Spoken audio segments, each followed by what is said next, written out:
We know why they actually chose the Z2 Extreme AI variant for the Xbox Ally X. There's one key reason, in my opinion, it's so Xbox can get their arse out. Oh, and that is one of the big features we'll be talking about today. Yeah, so there's actually some key features they have announced now with the Xbox Ally X, and in particular the AI NPU that's part of this new processor. Yes. Should we start with the arse or end with the arse? It's ASR. No, it's not. But we're calling it ARS. This is the kind of answer to PSSR in many ways. Yes. Yes. Obviously, it's still AMD land. Yes. But this is going to be locally based on your NPU hardware upscaling. Yeah, it's an operating system based upscaling, which is absolutely ridiculous. So we were wondering, why did they choose the Z2 Extreme? Why didn't they wait for the Z3 Extreme when we're going to get RDNA 4 and hardware based upscaling from FSR 4? And we were like, why are they doing this now? Why can't they wait for that?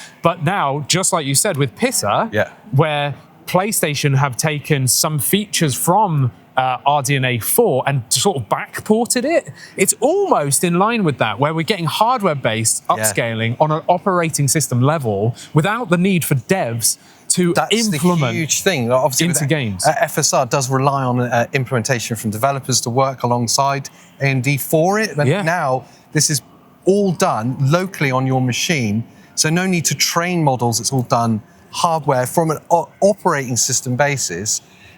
It's incredible because now that means every game that you play on it is going to be able to take advantage of it. Absolutely. I'm actually quite blown away by this feature. There's one negative I want to say off the bat, is this is not coming until early 2026. We're still waiting for confirmation of exactly when. Yes. And we always say, and everyone else will say, don't buy something based on future promises. That's very true. But they're big pushing on this, so I'm kind of leaning on the side of it's going to happen. I fully expect it to happen. With the push from ASUS and Xbox here, they are making stuff happen, and clearly they are, I don't want to say rushing this out, but they're getting this out as soon as possible. And this feature I fully expect, because this is not a new feature. No. This actually came around last year, doesn't it? It came around last year with the introduction of Snapdragon AI-based chips in laptops and things like that. So we will see this because it's already a feature. And it suddenly makes sense as to answer the big question we had before as to why now release this and not wait till next year. Exactly, yeah. And if anything, this means that we don't need to worry that we're at RDNA 3.5.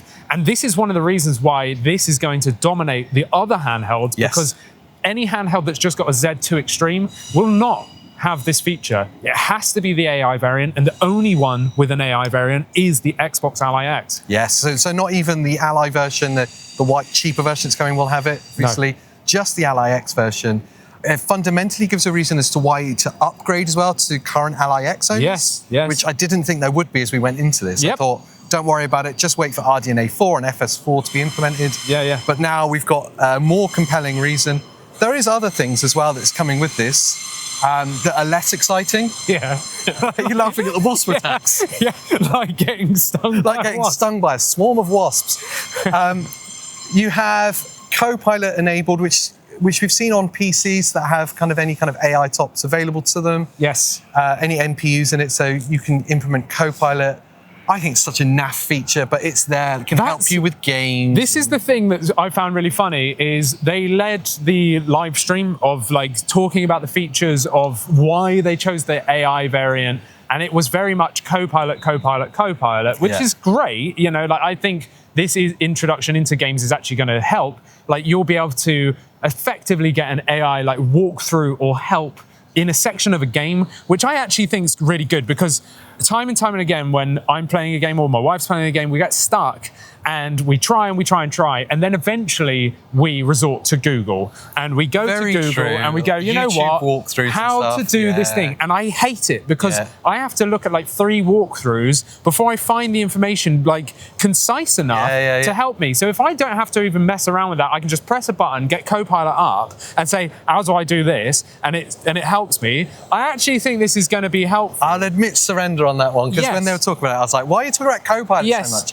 The other thing I think is unsaid, in between all of this, is that I think a lot of the upscaling part is going to be powered by Copilot. Exactly, yeah. And that's where I think they were hinting at. They were kind of not directly saying it, but they were kind of hinting at that this will be sort of helped by that. Yes. The other thing that Copilot's going to enable with this AI part, the NPU, is game highlights. Yeah, so there's going to be like highlight reels, which I imagine like right now with NVIDIA, let's just say, because I'm very familiar with that, in the GeForce experience like overlay, you can enable like, or even on an Xbox, record the last like 60 seconds over and over again. So it's constantly recording it so that you don't have to like bring up and record. You can go, oh, I know I've captured that sick shot that I just did or something. So this seems to be taking that to a next level where it's actually going to make like highlight reels for you. Yeah, we still don't know how that's going to work or look. No, and for me personally, I'm going to turn that off. Yeah, because it's going to be a resource hog as well. Well, I don't think it will be because of the NPU. So because this actually won't be taking stress from the CPU or the GPU, like that's going to be non-affected because the NPU is specifically going to be running this. However, if I'm using ARS, I don't want my arse being, reduced by a highlight reel being recorded in the background. And for me, we don't do like gameplay clips and stuff. So it'd just be a personal thing maybe, but I would probably turn that off personally. But if you're into playing Call of Duty or Battlefield or whatever, and you want that feature, I think it's going to help, but we don't know enough about that. Don't know enough. They've been kind of coy in the information they've given, even in the upscaling, even the implementation of ARS. ASR, They've been really coy on what they've said about that.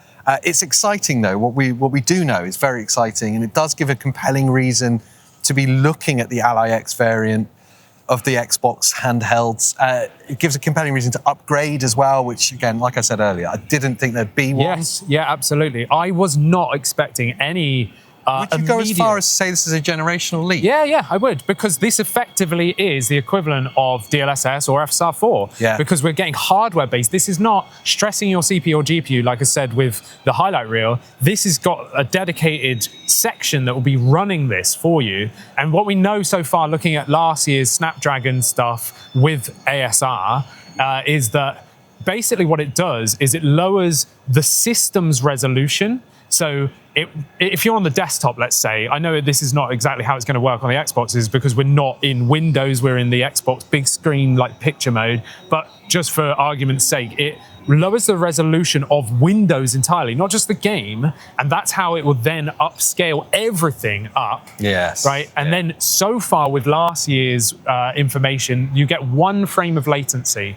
But if it means we can get upscaling, hardware-based upscaling on any game without devs enabling it. Every game. This changes everything. Every game. I've got a 9070 XT from AMD with FSR 4, and there's almost no games that support it. I just think of so frustrating. How poor that makes like the Switch 2 implementation of Switch 1 games. Absolutely. There's no need for like the Switch 2 enhanced versions. And with the Switch 2, you're waiting on developers to enable DLSS, and some games just don't have it. This takes all of that away. No longer are you waiting. You can force this on any game. That means retro games, emulation, anything on the Xbox store, anything on Steam. Your old Xbox library. Everything. Huge. It's absolutely ridiculous. Yeah. It's really exciting to see. We're going to deep dive loads more here from Cologne.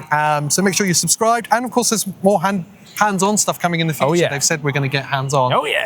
We're going to be getting hands-on both systems, both the Xbox Ally and the Xbox Ally X. So, subscribe if you want to see all those videos. Absolutely. Make sure you like this video. Join the channel memberships if you want to chat to us over on Discord, and we'll see you in the next one. Bye.